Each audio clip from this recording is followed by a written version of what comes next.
Oi, eu sou a Gabi Xavier e hoje eu tô aqui mais uma vez pra falar com vocês sobre animes. E nesse clima de Halloween eu vou trazer aqui pra vocês algumas histórias de terror clássicas do Japão. Existe uma compilação de contos, de 3 contos, que são baseados ou em lendas famosas de contos de horror do Japão, ou num ser de horror do Japão, um ser de terror da cultura japonesa que deu base pra uma nova história. E esses 3 contos foram reunidos no Ayakashi Japanese Classic Horror. Lembrando que eu continuo nesse cenário ainda não fixo, sem iluminação nenhuma, porque eu não consegui trazer ainda nada pra cá, e o áudio também tá reverberando pra caramba, porque as coisas ainda estão meio vazias, mas tudo isso vai melhorando aos poucos. E curte esse vídeo se você gostar e se inscreve se você ainda não for inscrito, porque isso ajuda o canal a crescer cada vez mais e eu conseguir continuar produzindo mesmo com o YouTube, tirando monetização, não entregando vídeo, assim, não só pra mim, pra todos os produtores de conteúdo, tá bem complicado. Eu até pensei em fazer uma lista de animes pra você assistir no Halloween, coisas de terror com vampiros, com monstros. Pensei numa série de sugestões, mas eu lembrei do Ayakashi e pensei assim, olha, não tem muito vídeo falando sobre isso. É um anime com uma pegada clássica, talvez você prefira alguma pegada mais moderna, passe seu Halloween assistindo Another, Hellsing e vários outros títulos que tem por aí. Mas se você, como eu, gosta muito da cultura japonesa por si só,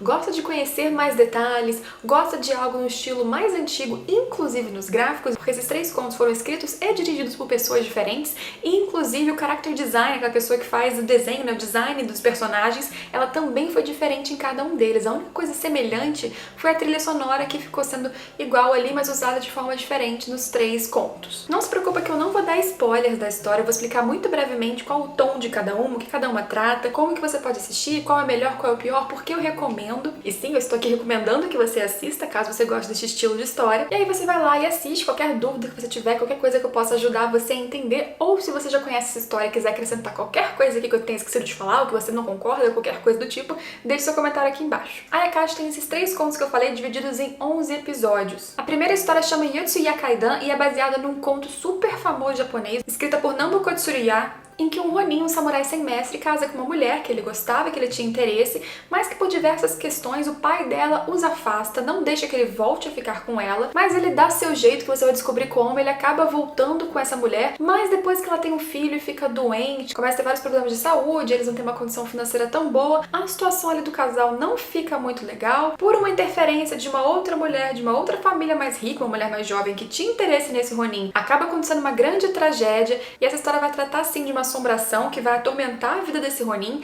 e que vai encher essa história de um pouco mais de horror. Não é um terror de levar susto, não é um terror de fazer você ficar morrendo de medo, mas além das várias referências à cultura japonesa e interesse de você conhecer algo que é clássico das histórias deles de lá, a história que dá origem a esses 4 primeiros capítulos destes contos de Ayakashi, ela foi feita para ser uma peça de kabuki, um tipo de teatro japonês clássico. E o autor original da história, inclusive, é quem narra esse conto todo. Dos 3 contos, pode-se dizer que esse tem um pouquinho mais de tensão, um pouquinho mais de suspense, cenas muito escuras. A animação mais trabalha mais com sombras, tem um pouco mais de sangue, tem mortes mais expressivas que representam de fato algo pra história. Ou seja, você vai entrar no clima do Halloween embalado por uma trilha sonora muito boa. Eu só não gosto da abertura, sinceramente, desses contos. Eu não me identifiquei, não entrei no clima com ela, mas você pode pular. Mas em Yotsuya Kaidan, essa primeira história, o que mais vai te chamar a atenção é justamente uma preparação muito boa, já entrando no clima, talvez com o clima mais de terror possível, para esses outros 3 contos, te dando um pano de fundo e um incrível material para você entrar no meio da cultura japonesa e entender o que para eles é um tipo de história de terror também. Com personagens densos, relações muito densas, apesar de estar representando uma sociedade antiga, tem muitas coisas na relação ali do casamento que você vai entender se você conhecer o Japão mesmo atual, que as coisas ainda permanecem. Tem Shimonogatari, é o segundo conto de Ayakashi e corresponde aos episódios 5 ao 8. Também foi baseado em uma kabuki, uma peça clássica japonesa de teatro, como o outro conto também foi. Mas esses 3 episódios, digamos que esse segundo vai te dar uma pausa, um relaxamento um pouco maior, porque ele abre com um pouco mais de terror,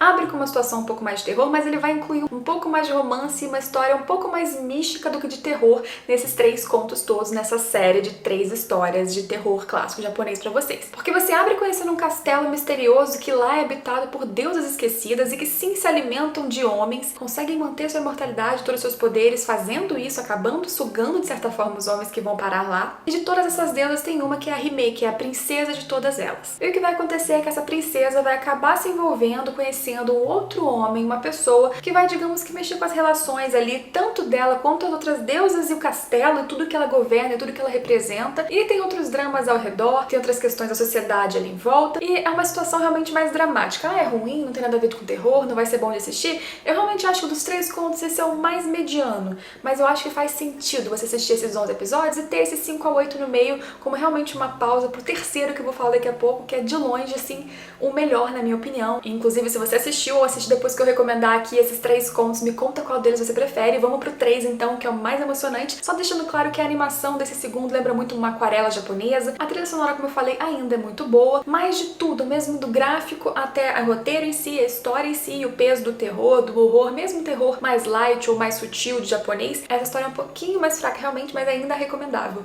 Vamos pro terceiro. Diferente das duas anteriores, Bakeneko é o terceiro conto, a terceira história dessa série de 3 histórias de terror clássicas japonesas. Não foi baseado em uma peça de teatro, não foi baseada em uma história em si fechada já existente. Ela foi baseada em um monstro japonês, um monstro típico da cultura, do imaginário de horror japonês chamado Bakeneko, que é um monstro gato, digamos assim, ou um demônio gato, melhor contextualizando. Nessa história a gente vai encontrar de novo mais elementos sobrenaturais e uma pegada muito boa, um roteiro mais interessante, uma história que te instiga mais a assistir, e mesmo não sendo baseada em uma história fechada, ser baseada no Bakeneko, a criação, como eles explicam como isso aconteceu e as regras para isso acontecer, as regras para a situação que vai se prontificar, conseguir se resolver, eu acho muito mais interessante, inclusive, que todo o resto que a gente assistiu até então. Não acho que você vai começar a ver uma história de um gato, um monstro atacando, não é nada disso. Lembra que a gente tá aqui em histórias clássicas de horror japonês, é tudo muito mais simbólico, porém muito bom. Imagina que o farmacêutico ali ambulante, ele tá andando até que ele para num casamento que vai acontecer, um casamento que vai acontecer com uma família mais pobre que tá casando a filha justamente para conseguir salvar eles da miséria, casando com uma família mais rica que vai salvá-las, mas de repente a garota morre inesperadamente no dia do casamento, no dia que deveria ser de felicidade. O que aconteceu? Depois de uma confusão ser instaurada, obviamente, com a morte de uma garota do nada no dia do casamento, esse farmacêutico acaba envolvido nessa história, eles acabam descobrindo ali que um demônio foi a causa da morte dessa mulher, e para eles descobrirem por que o demônio fez isso, por que o demônio está ali com tanta raiva contra aquela família, eles têm que seguir uma série de regras, eles têm que fazer 3 padrões, digamos assim, para que eles conseguissem acessar o demônio e acabar com o que ele estava fazendo. As 3 coisas são o Katachi, que é descobrir a forma desse espírito, dessa criatura, desse demônio que está ali fazendo essa maldade, essas coisas ruins com essa família. O Makoto, que é a verdade, ou seja, a família tem que contar a verdade sobre aquela situação toda, porque tudo está acontecendo por um motivo, ou vários. E Kotowari, que é o arrependimento, ou seja, depois de tudo aquilo, de descobrir quem é o demônio, tem que existir algum arrependimento, teoricamente tem uma causa. Então se prepara, porque você, junto com esse farmacêutico, vai descobrir uma história muito boa, vai descobrir coisas que talvez você não imaginava, e a situação é muito mais assim, com uma certa complexidade, tudo tem um motivo. Não é um demônio que parou ali e fez isso porque sim. Essas 3 coisas que têm que ser feitas vão ser desenvolvidas aos poucos. Eu tenho certeza que desses episódios, do 9 ao 11, eu pelo menos acho que você vai ficar mais instigado e mais interessado ainda. E o que o Bakeneko tem a ver com isso? Assiste que você vai entender. A animação é inspirada no estilo do ukiyo-e, que é um estilo de desenho do período Edo que era feito em gravuras de madeira, na verdade. E essa história é tão boa que ela rendeu um spin-off chamado de Mononoke, que foi lançado posteriormente. Eu também recomendo que você assista. Ayakashi Classic Japanese Horror foi animado pela Toei Animation e lançado no inverno de 2006. Resumindo tudo isso, você tem um incrível pacote para você passar o seu Halloween ou parte do seu Halloween assistindo talvez algo que você não conhecesse antes, algo que é um pouquinho diferente do convencional, de todos os animes que eu poderia ter feito na lista que eu fiz pro outro roteiro, animes que você podia assistir no Halloween, mas que são mais modernos, que as pessoas geralmente conhecem. Tô tentando trazer algo aqui um pouquinho longe do usual, um pouquinho longe do que talvez você iria procurar para assistir e que eu recomendo muito, e de novo, especialmente se você é apaixonado pela cultura japonesa, pela cultura clássica japonesa, pelo folclore japonês. Eu tenho certeza que você vai se encher de mais material e gostar muito dessas 3 histórias.